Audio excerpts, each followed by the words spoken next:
সাতক্ষীরায় সবচেয়ে বেশি জুলুম হয়েছে, দুর্নীতি সিন্ডিকেট ভেঙে দেওয়া হবে বললেন ডাক্তার শফিকুর রহমান।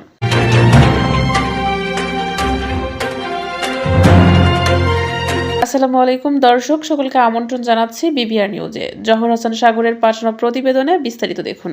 সাতক্ষীরায় সবচেয়ে বেশি অপরাধ, অন্যায় ও নির্যাতন সংঘটিত হয়েছে বলে মন্তব্য করেছেন বাংলাদেশ জামায়াত ইসলামী আমির ডাক্তার শফিকুর রহমান।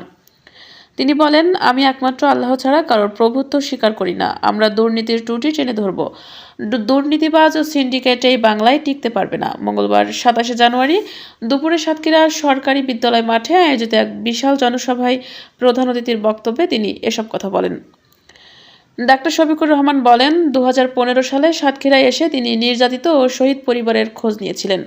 ন্যায় ও ইনসাফের পক্ষে অবস্থান নেওয়ার কারণেই সাতক্ষীরাকে দীর্ঘদিন পরিকল্পিতভাবে বঞ্চিত করা হয়েছে বলে তিনি দাবি করেন।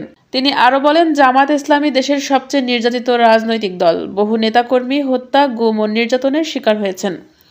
তবে জামাত প্রতিশোধের রাজনীতিতে বিশ্বাস করে না এবং নেতাকর্মীদের শান্ত থাকার নির্দেশ দেওয়া হয়েছে। সম্প্রতি রাজনৈতিক পরিস্থিতি প্রসঙ্গে তিনি বলেন, জননিরাপত্তা ও রাষ্ট্রীয় সম্পদ রক্ষায় জামাত দায়িত্বশীল ভূমিকা পালন করছে।